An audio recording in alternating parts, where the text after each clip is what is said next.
जय हिंद, वंदे मातरम। साथियों, स्वागत है डेली स्टडी में। आज की वीडियो में बिहार पुलिस कांस्टेबल की जो नई वैकेंसी आई है उसके सिलेबस के अनुसार आपको जीके, जीएस, हिंदी और इंग्लिश का क्वेश्चंस कराऊंगा, जैसा कि आपके एग्जाम में जिस लेवल का प्रश्न पूछा जाएगा। तो आप लोग भी इस लाइव चैट का ऑप्शन वीडियो के नीचे जो दिया गया है उसको इस्तेमाल करके इस लाइव क्लास में आप लोग लाइव क्वेश्चन का आंसर दे सकते हैं, जो प्रश्न का आंसर पहले से आप लोग जानते हैं। तो चलिए शुरू करते हैं। पहला प्रश्न आपके स्क्रीन पर है बिहार से संबंधित। चलिए प्रश्न का आंसर फटाफट आप लोग लाइव चैट बॉक्स में देना शुरू करें। प्रश्न क्या है? नवीनगर सुपर थर्मल पावर परियोजना बिहार के किस जिले में स्थित है? चलिए फटाफट लाइव चैट बॉक्स में आंसर देना शुरू करें। नवीनगर सुपर थर्मल पावर परियोजना जो है ये बिहार के औरंगाबाद जिले में है। तो ऑप्शन नंबर ए यहाँ पे सही जवाब है। तो देखिए, नवीनगर सुपर थर्मल पावर परियोजना की क्षमता जो है 3 गुना 660 मेगावाट है। अगर आपसे ये पूछा जाए कि बिहार के औरंगाबाद के किस गांव में नवीनगर सुपर थर्मल पावर परियोजना स्थित है, तो ध्यान रखिए सिवानपुर गांव है औरंगाबाद में, और यहीं पे नवीनगर सुपर थर्मल पावर परियोजना है। और यह जो है एक कोयला आधारित थर्मल शक्ति संयंत्र है। चलिए आगे चले। अगला प्रश्न का आंसर आप लोग लाइव चैट बॉक्स में फटाफट करें। भारत में मताधिकार, जैसे कि हम लोग वोट करते हैं, ठीक है, ये वोट करने का अधिकार हमें कैसा अधिकार है? तो देखिए, ये आपका वोट देने का अधिकार यानी कि मताधिकार जो है ये आपका संवैधानिक अधिकार है। तो ऑप्शन नंबर सी यहाँ पे जितने लोग लाइव चैट बॉक्स में कर रहे हैं बिल्कुल सही है। तो आपको बता दें, संविधान के किस अनुच्छेद के तहत हम लोगों को मत देने का अधिकार दिया गया है? तो ध्यान रखें, अनुच्छेद 326। तो यहाँ पे सी नंबर जितने भी लोग किए हैं बिल्कुल सही है।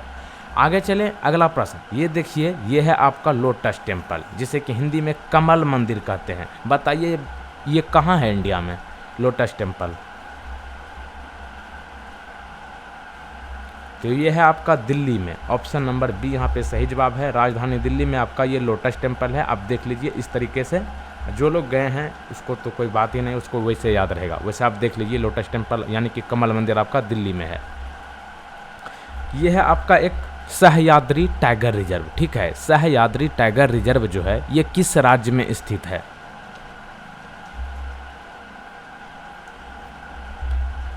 सह्याद्री टाइगर रिजर्व जो है ये महाराष्ट्र में है। तो ऑप्शन ए नंबर जितने लोग यहाँ पे किए हैं बिल्कुल सही जवाब है। जो लोग यहाँ पे आंसर नहीं कर पा रहे हैं, वीडियो के नीचे देखिएगा एक लाइव चैट बॉक्स का ऑप्शन है। आप इस लाइव क्लास में आप लोग लाइव क्वेश्चन का आंसर नीचे दे सकते हैं। सह्याद्री टाइगर रिजर्व आपका महाराष्ट्र में है, और ये भारत का राष्ट्रीय पशु क्या है आपका? तो टाइगर है, ठीक है। और दुनिया में कितना प्रतिशत बाघों का घर इंडिया में है? तो 80%। मोस्ट इंपॉर्टेंट यहाँ से क्वेश्चन बन सकता है, वेरी इंपॉर्टेंट। भटियाली किस राज्य का लोक संगीत है? भटियाली किस राज्य का लोक संगीत है? तो ये होगा आपका पश्चिम बंगाल। जितने लोग किए हैं बिल्कुल सही जवाब, ऑप्शन नंबर सी। तो देखिए, भटियाली के नाम से पश्चिम बंगाल में एक नदी बहती है, ठीक है। और भटियाली जो है ये भाटी शब्द से बना है। भाटी का अर्थ क्या होता है? भाटी का मतलब जैसे नदी बहती है, तो बहाव जो है भाटी का अर्थ होता है बंगाली भाषा में। और ये भटियाली के नाम से ही ये आपका लोक संगीत है पश्चिम बंगाल में। आगे देखें, ग्राम पंचायत के कार्यक्रमों और परियोजनाओं को कौन अनुमोदित करता है? ग्राम पंचायत के कार्यक्रमों और परियोजनाओं को कौन अनुमोदित करता है? यहाँ पे जितने भी लोग लाइव चैट कमेंट बॉक्स में ऑप्शन नंबर सी को किए हैं बिल्कुल सही जवाब है। ग्राम सभा जो है ग्राम पंचायत के कार्यक्रमों और परियोजनाओं को जो है रेगुलेट करती है। तो ऑप्शन नंबर सी सही जवाब है। अगला देखिए, भारत के संविधान के कौन से अनुच्छेद राज्यों को विधानसभाओं का प्रावधान से संबंधित है? भारत का कोई भी राज्य है, वहाँ पे आप जानते हैं मुख्यमंत्री बनने के लिए विधानसभा का चुनाव होता है। इसका संविधान के किस अनुच्छेद के तहत संबंधित प्रावधान है? तो अनुच्छेद 168, ऑप्शन नंबर डी।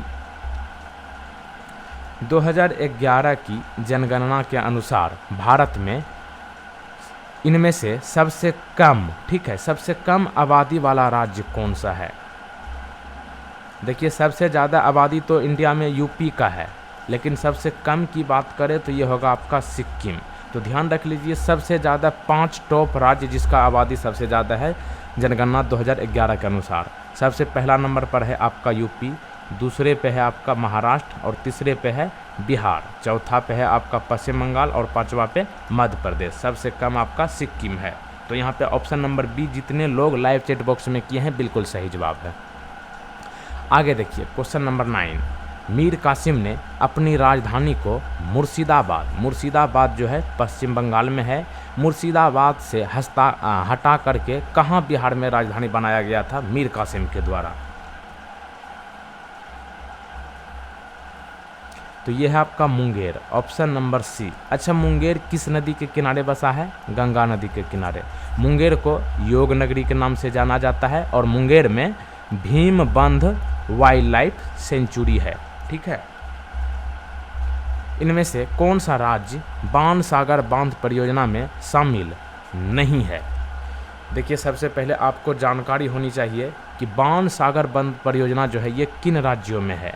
तो ये कुल मिलाकर 3 राज्यों में है। कौन कौन? मध्य प्रदेश, बिहार, उत्तर प्रदेश। तो यहाँ पे पूछा गया है कौन शामिल नहीं है, तो छत्तीसगढ़ आपका ऑप्शन नंबर ए यहाँ पे सही जवाब है। तो देखिए, बाणसागर बांध परियोजना उत्तर प्रदेश, मध्य प्रदेश और बिहार के बीच कुल 171 किलोमीटर का नहर नेटवर्क है। ठीक है, भारत में निर्मित पहली कच्चे तेल पाइपलाइन का नाम क्या है? भारत में पहला इंडिया में ही तैयार किया गया कच्चे तेल पाइपलाइन का नाम है नहर कटिया नूनमती बरौनी पाइपलाइन। तो ऑप्शन नंबर बी सही जवाब है। नहर कटिया नूनमती बरौनी पाइपलाइन जो है इंडिया में निर्मित पहली कच्चे तेल पाइपलाइन है। चलिए देखिए, अमरशाही किसका नाम है? अमरशाही की बात करें तो ये आपका पगड़ी का नाम है। Option number C. पगड़ी क्या है? ये पगड़ी का नाम जो है अमरशाही है और राजस्थान में पहनी जाने वाली साफों को जो है पगड़ी कहा जाता है। और राजस्थान में अलग अलग मौक़ों पर यानी त्योहारों पर अलग अलग तरह की पगड़ी पहनने की परंपरा है। तो ध्यान रखिए, अमरशाही जो है पगड़ी का ही नाम है। चलिए, हिंदी का प्रश्न है। जैसा कि मैंने आपको बताया है, बिहार पुलिस कांस्टेबल में आपका हिंदी और इंग्लिश से भी क्वेश्चन पूछे जाएंगे। तो देखिए प्रश्न क्या है, दिए गए वाक्य का वह भाग ज्ञात करें जिसमें कोई त्रुटि है, यानी कि इस वाक्य में कहाँ पर गलती है ये आपको बताना है। वाक्य क्या है? समाज में रहकर शक्तिशाली लोगों से बैर जाना ठीक नहीं होता। चलिए बताइए ढूंढकर कहाँ पे गलती है। ऑप्शन आपके सामने है। यहाँ पे जितने भी लोग लाइव चैट बॉक्स में ऑप्शन नंबर बी को किए हैं बिल्कुल सही जवाब है। बैर जाना के स्थान पर जो है बैर रखना ये आपका उचित है। इसी प्रकार से आपका सही होगा ये वाक्य, यानी कि यहाँ पर जो आप देख रहे हैं बैर जाना, इसके जगह पर बैर रखना, यानी कि साफ कहीं इस तरह से वाक्य होना चाहिए, समाज में रहकर शक्तिशाली लोगों से बैर रखना ठीक नहीं होता। तो यहाँ पे ऑप्शन बी सही जवाब है। आगे चले, भारत में वन्य जीव संरक्षण अधिनियम किस वर्ष लागू किया गया था? भारत में वन्य जीव संरक्षण अधिनियम जो है किस वर्ष लागू किया गया था? तो ये होगा आपका 1972। ऑप्शन नंबर ए सही जवाब है। और यहाँ पे आगे बढ़ने से पहले बता दें, जो लोग वीडियो को लाइक नहीं किए हैं फटाफट वीडियो को लाइक कर लीजिए, ठीक है। और जो लोग पहली बार चैनल पर आए हैं तुरंत इस चैनल को सब्सक्राइब कर लीजिए। और सब्सक्राइब करने के बाद इस बेल आइकन को क्लिक करने के बाद ध्यान रखिएगा ये ऑल नोटिफिकेशन को क्लिक करके रखना है, ताकि बिहार पुलिस कांस्टेबल से संबंधित जितने भी नए वीडियो आए उसका नोटिफिकेशन सबसे पहले आप तक पहुंचे। और ये वीडियो खत्म होने के बाद आप लोग इस वेबसाइट पर जरूर जाइएगा www.delhistudy.co.in। यहाँ पर बिहार पुलिस कांस्टेबल के लिए स्पेशल फुल प्रैक्टिस सेट और टॉपिक वाइज क्वेश्चंस कराया गया है बिल्कुल फ्री में। तो वीडियो खत्म होने के बाद इस वेबसाइट पर जाइएगा www.delhistudy.co.in। तो चलिए चलते हैं टेस्ट की ओर। अगला प्रश्न है क्वेश्चन नंबर 15। पृथ्वी और सूर्य के बीच अनुमानित दूरी क्या है? पृथ्वी और सूर्य के बीच अनुमानित दूरी जो है 150 मिलियन किलोमीटर है। तो ऑप्शन नंबर डी यहाँ पे सही जवाब है। देखिए आपको बैकग्राउंड में कुछ आवाज़ें आ रही होगी। देखिए मैंने बहुत पहले जो है गर्मी के टाइम में जो है गर्म पसीना को बहाते हुए हम वीडियो बनाते थे, लेकिन अभी जो वैसा नहीं संभव है, तो इसलिए पंखा को चला दिए हैं। तो पंखा का आवाज़ आप लोगों का बैकग्राउंड में आता होगा, तो आप लोग ये मैनेज कर लीजिएगा, ठीक है। चलिए अगला प्रश्न देखिए, 24वां संशोधन किससे संबंधित है?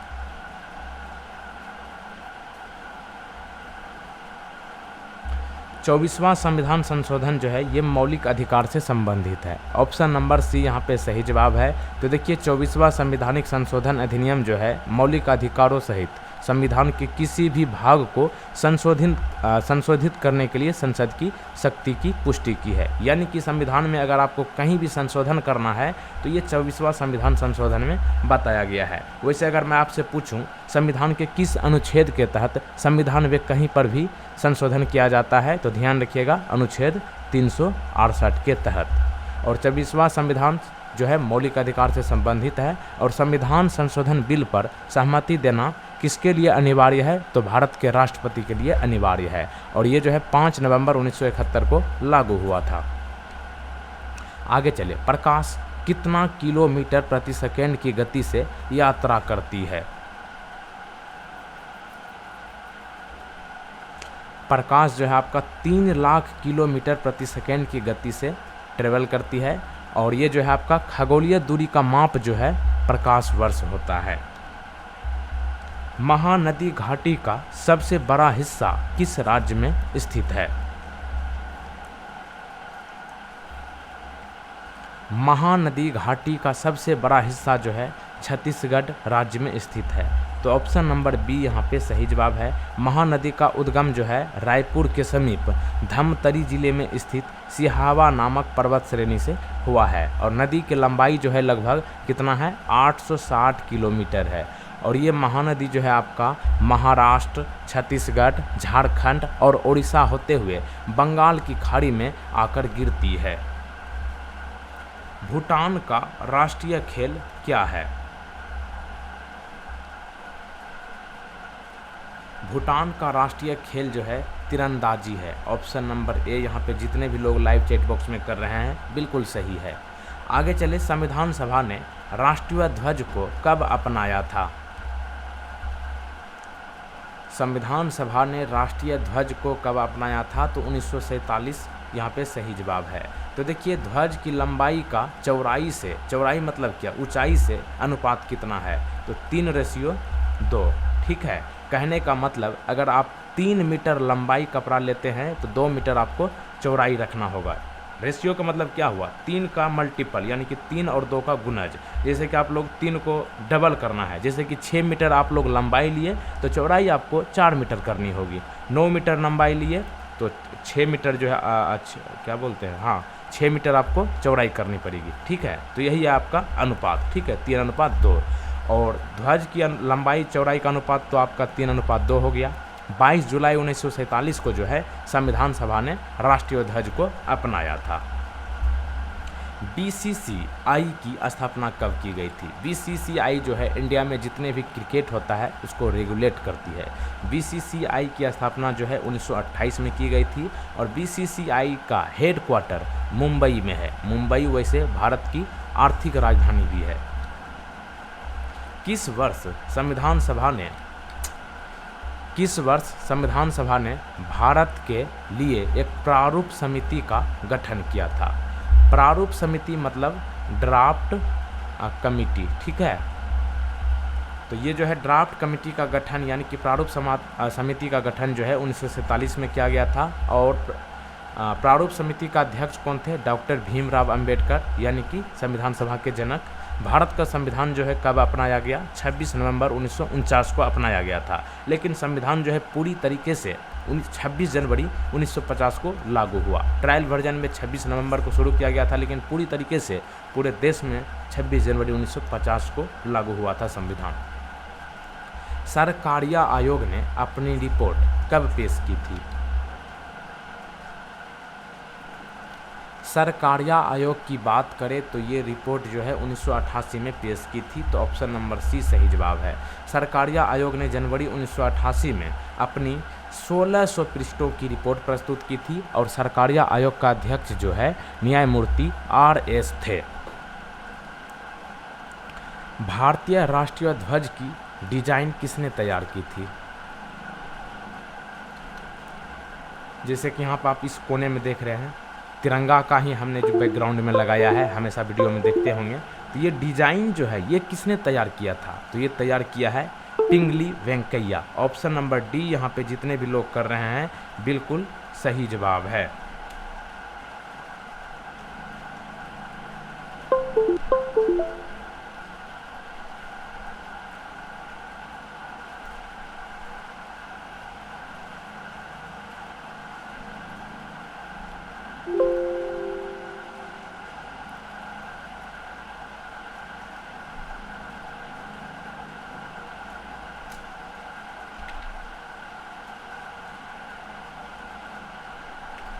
राष्ट्रीय ध्वज को जो है ये आपका पिंगली वेंकैया ने तैयार किया था। और संविधान सभा जो है राष्ट्रीय ध्वज यानी कि इंडियन फ्लैग यानी कि भारतीय तिरंगे को कब अपनाया था?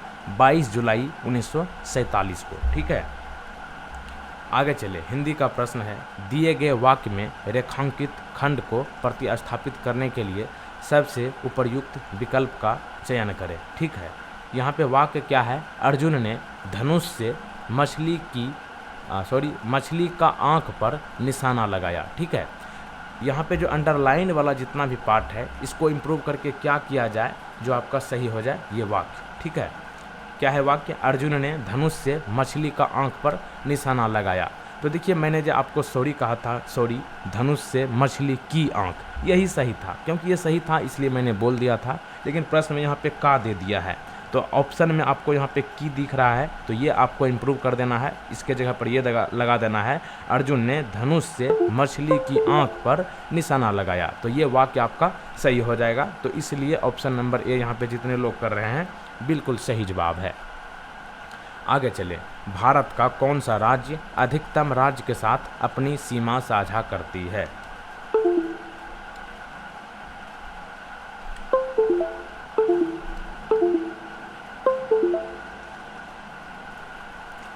तो देखिए भारत का जो है सबसे ज़्यादा अपनी सीमा साझा करने वाला राज्य जो है आपका उत्तर प्रदेश है। ठीक है, उत्तर प्रदेश। यहाँ पे आप देख रहे हैं डी नंबर ऑप्शन में।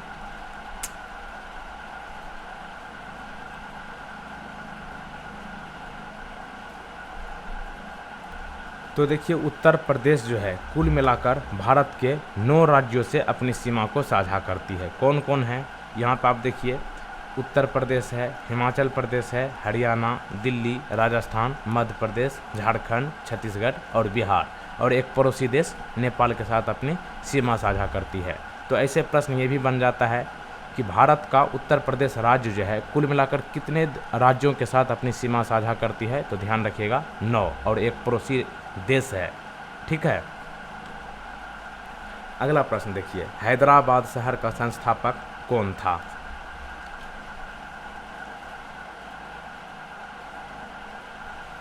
हैदराबाद शहर का संस्थापक जो है मोहम्मद कुली कुब शाह था। तो ऑप्शन नंबर सी सही जवाब है।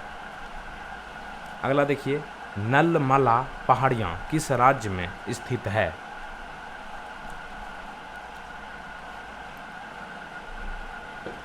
नलमला पहाड़ियाँ जो है ये आपका आंध्र प्रदेश में है। तो ऑप्शन नंबर डी यहाँ पे जितने लोग लाइव चैट बॉक्स में कर रहे हैं बिल्कुल सही जवाब है। आगे चले। इनायक का पूरा नाम क्या है? ये कंप्यूटर का एक प्रश्न है, बेसिक सा प्रश्न। ENIAC इसका फुल फॉर्म बताना है। इसका पूरा नाम होता है electronic numerical integrator and computer, यानी कि ऑप्शन नंबर ए। और ये जो है पहला परिचालन इलेक्ट्रॉनिक डिजिटल कंप्यूटर है। ठीक है, और कंप्यूटर का जनक यानी कि कंप्यूटर का पिता किसे कहा जाता है? चार्ल्स बेबेज को। ठीक है, निम्नलिखित में से कौन सी झील बिहार में स्थित है?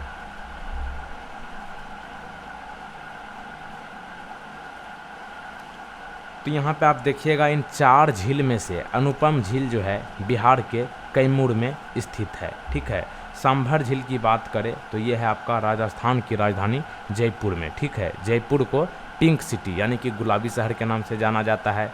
सुखना झील की बात करें तो ये है आपका चंडीगढ़ में। ठीक है, और कामा झील ये रूस में है। तो यहाँ पे अनुपम झील आपका सही जवाब है। ये कैमूर में है, बिहार में।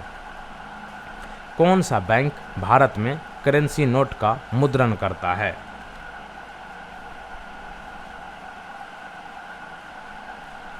तो करेंसी नोट का मुद्रण जो है भारतीय रिजर्व बैंक करता है। तो ऑप्शन नंबर ए यहाँ पे सही जवाब है। भारतीय रिजर्व बैंक की स्थापना कब हुई? 1 अप्रैल 1935 को। हेडक्वार्टर कहाँ है? मुंबई में। ठीक है। किस क्रांतिकारी ने अभिनव भारत सोसाइटी की स्थापना की थी?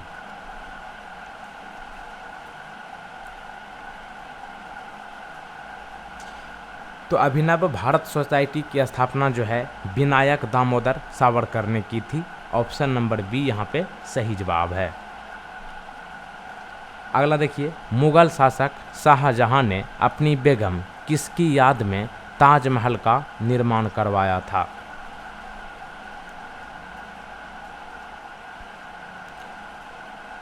तो ये होगा आपका मुमताज महल के याद में। तो देखिए, ताजमहल का निर्माण जो है कब शुरू हुआ? 1632 ईस्वी में। और पूरा कब हुआ? 1648 में। करीब 16 साल लगे हैं ताजमहल को निर्माण करवाने में। लोकसभा में केंद्र शासित प्रदेशों के प्रतिनिधियों की अधिकतम संख्या क्या हो सकती है? केंद्र शासित प्रदेश का लोकसभा में सीट जो है अधिकतम 20 हो सकती है। तो ऑप्शन नंबर ए यहाँ पे जितने लोग किए हैं बिल्कुल सही जवाब है। वैसे आपको बता दूं, लोकसभा में संविधान के अनुसार अधिकतम 552 सीटें हो सकती है। ठीक है, जिसमें कि वर्तमान में लोकसभा में कितने सीटें हैं? 545। भगता पर्व, ठीक है, भगता पर्व जो है ये एक आदिवासी त्यौहार है। ये किस राज्य में मनाया जाता है?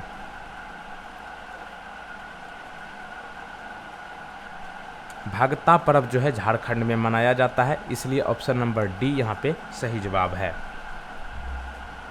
बाहरी हिमालय को किस नाम से जाना जाता है?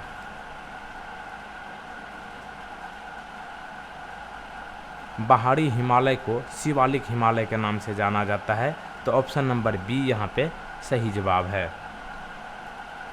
भारत छोड़ो आंदोलन कब शुरू किया गया था?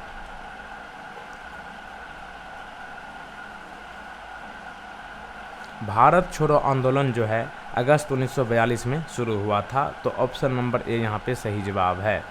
भारत का आर्थिक इतिहास किसके द्वारा लिखा गया था?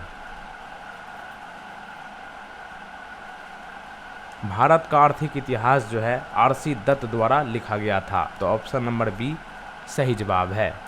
अगला देखिए, किस पड़ोसी देश के साथ गुजरात अपनी सीमा साझा करता है? गुजरात देखिएगा यहाँ पे है और इधर सब ये क्या है? समुद्र है। तो यहाँ पे पड़ोसी देश है। राज्य पूछता तो ये सब है, ठीक है, लेकिन देश पूछा है तो ये आपका पाकिस्तान हो जाएगा। तो ऑप्शन नंबर डी सही जवाब है। भारतीय पक्षी विज्ञान का जनक किसे कहा जाता है?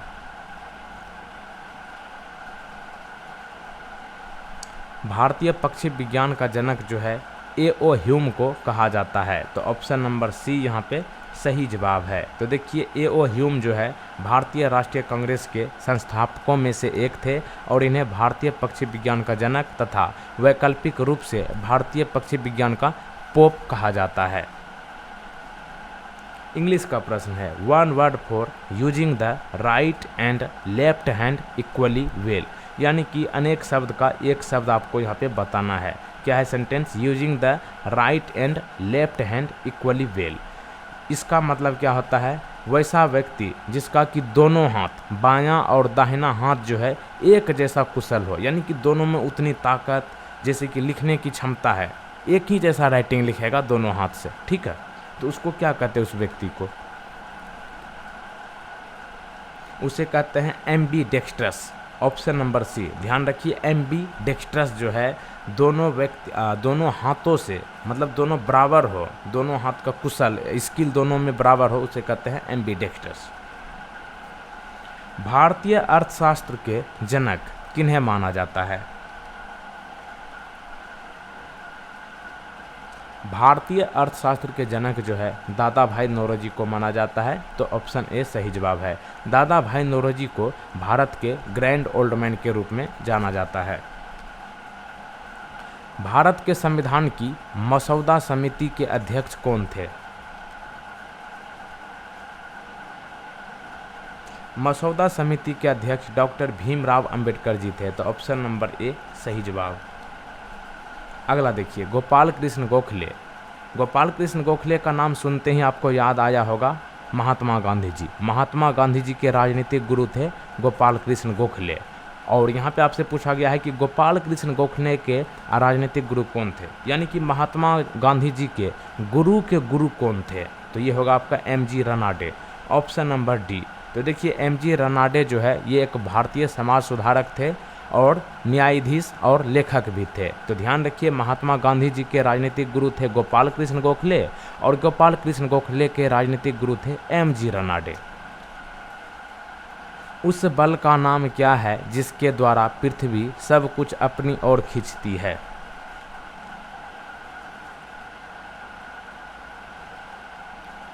अपनी ओर खींचने वाली बल का नाम यहाँ पे गुरुत्वाकर्षण होगा, ऑप्शन नंबर सी। राष्ट्रीय मत्स्य पालन समिति का मुख्यालय कहाँ है?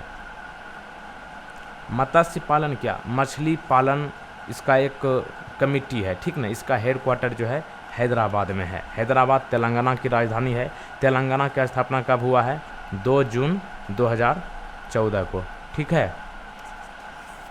यह है आंध्र प्रदेश से अलग हुआ है। तो यहीं पे राष्ट्रीय मत्स्य पालन समिति का मुख्यालय है हैदराबाद में। इसको शॉर्ट में इंग्लिश में NFDF कहते हैं। NFDF का पूरा नाम होता है नेशनल फिशरीज डेवलपमेंट बोर्ड, ठीक है। NFDF की स्थापना जो है 2006 में हुई। कहाँ पर? हैदराबाद में। और इसका उद्देश्य जो है मत्स्य पालन क्षेत्र, मछली संस्कृति और मत्स्य पालन में उत्पादन की देखरेख करना। सभी विभिन्न खेलों के प्रशिक्षकों के बीच कौन सा सर्वश्रेष्ठ प्रशिक्षक पुरस्कार दिया जाता है? जितने भी जैसे क्रिकेट में कोच होते हैं, सभी में कोच होते हैं, ठीक ना। तो ट्रेनर, ठीक ना, खिलाड़ी के ट्रेनर जो है उसको सर्वश्रेष्ठ एक जो अवार्ड दिया जाता है उसका नाम है द्रोणाचार्य पुरस्कार। ऑप्शन नंबर ए यहाँ पे सही जवाब है। अगला देखिए, बिहार में मानसून के दौरान वर्षा किसके कारण होती है?